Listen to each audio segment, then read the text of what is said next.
Hello everybody. Well, I thought I'd share with you a cautionary tale, hopefully of interest, as I walk to work. I uploaded a video the other day on the Softy Papa channel titled The Benefits of Moving Slowly, something to that effect. And in that video, I encounter several, I have a couple of wildlife encounters, meet a tendoki, find a snake skin, find a snake. And what happened was that I didn't know what kind of snake it was. I'm not much of a, even though I used to teach herpetology being the study of reptiles and amphibians. I used to teach, volunteer teaching herpetology at elementary schools in the States. I don't know much about Japanese snakes, and I don't encounter snakes, even though I spend a lot of time up in the mountains. I don't see snakes very often. I can probably say that I've probably seen 5 in 10 years that I've been hiking. And anyway, in this video, I encountered a snake. The snake happened to be curled up in a hole, in like a pipe, in a drain in a wall. And I didn't know, I couldn't tell. I know that there is the venomous mammoth snake, as well as a lot of other types of snakes. And I didn't even know about this snake. And I didn't know what it was, and I proceeded to poke it. Something that, probably in hindsight probably wasn't the best thing to do. The childish side of me got the better of me, and I couldn't resist trying to touch it. And even though I didn't know, I tried to assess where the head was, and I wasn't sure. But I did poke it, and it did move around in there. And some nice folks left comments telling me that I was being rather foolhardy. Oh, they didn't say it that way, but I interpret it. I mean, that's the way it really was. I was being foolhardy, but they very kindly left some comments indicating that this snake was indeed a venomous snake called the tiger keelback. I didn't even know this snake existed. I'd never seen it before. And it was a very beautiful snake with a beautiful orange striped pattern kind of on the mid-range of the body, midway down the neck. Or is it midway up the tail? I don't know. One of those two.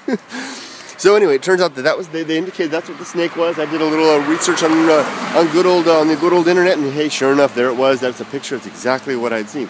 And I learned some interesting things about it. First, I'll share with you some interest, and then I'll share with you the cautionary part about an experience that I had with a friend of mine about being careful with snakes. And so here's the first interest part. Those snakes are really fascinating. Turns out, if you've seen some of my videos over on the Softy Papa channel, maybe you've seen some of the videos I have of giant toads. By the way, I'm sorry I'm speaking so fast. I had a little bit too much coffee this morning. But there's giant toads up in those same mountains. And the toads have a ability to produce a poison that they can secrete out of their skin. Now, it's interesting to distinguish the word venom versus poison.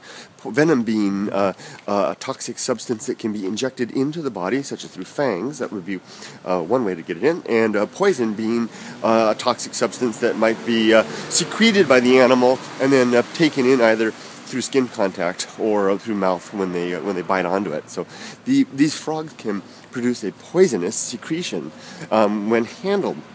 And it turns out that these snakes have the ability to hijack. They eat these toads. They have the ability to incorporate that poison into their own system and then secrete it out of glands at the back, just behind their head.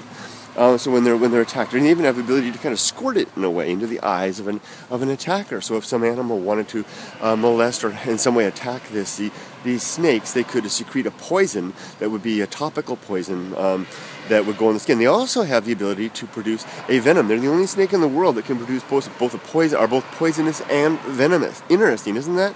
They can produce their own venom through fangs, but the fangs are a little further back on the mouth. They're not typically up where like a rattlesnake would have. They're a little bit further back, two on each side, I think. And you have to kind of molar type of thing. They have to kind of chew it in to get them in.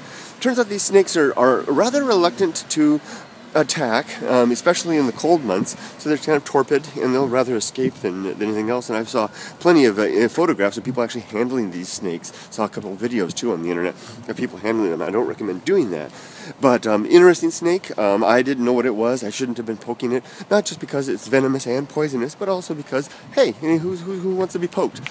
No, so I won't poke snakes anymore, although I may try to pick them up. I do like picking up snakes, so yeah, forgive me if I manhandle the serpent. Moving on. Let's get on to the second part of this video. The dangers of it. Now, back in California, I used to spend a lot of time out in the desert, and I had a good friend. I have a good friend back there, Sean, who was kind of like me. He would go off alone into the desert and do things. We would sometimes go hiking together, but both of us are the type of guys that we'd prefer to hike alone.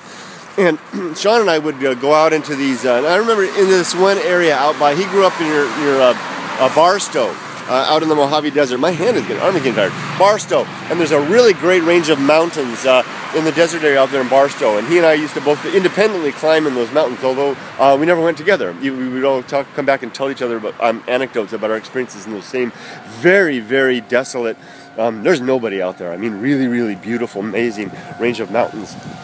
And I can't even remember what they're called. Anyway, I remember hiking in those mountains and clambering through the rocks and then I remember one time coming up on a ledge and putting my hand up and yanking myself up onto the ledge only to find a big rattlesnake sitting on the ledge, sunning itself, just 8 inches in front of my face, staring at me. I could have got a face full there. I didn't. But anyway, one time Sean was out in those same mountains. He had parked his truck and then he had ridden his mountain bike farther into the mountains. It sounds like that one movie. What is it? There's a movie about the guy that lost his hand recently. It sounds the same type of thing. He rode his mountain bike way out in there, and I used to do the same thing. Ride my bike until you could go no further on the mountain bike, park the bike, and then clamber into the mountains. Anyway, Sean got way the heck up there, far into the mountains, and guess what happened? He got bit by a rattlesnake. Yes, he brushed up against one, nailed him in the leg, pretty high in the leg, in a nice meaty chunk. Got a really good dose of venom, and now there he is. Sean's all by himself, way out in the desert, not just by car, but by foot. He's all alone. He has no anti-venom. None of the cut kits or anything. He's kind of like me. He goes unprepared. Kids learn from our mistakes. And what does he have to do? Well, he has to clamber on back. And he told me this fast. He was in hospital. He made it back. He said it was really hard getting back. The poison was taking its effect. But not only did he have to make it back to the car, but he had to drive into Barstow and seek medical attention. Now he was okay. At that time he was a young, very fit man, very healthy. But he survived.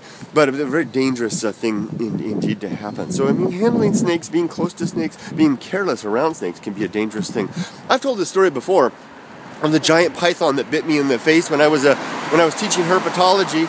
I would have this giant python that I won't go into it in detail because I've told this story before on video, but just by way of anecdote again, I had this giant python all coiled around my body, and I team taught with this woman, and she would teach she had a whole bunch of other critters that she would show. I did the reptiles and amphibians, and she did other things. That day, I think we had just frogs and snakes.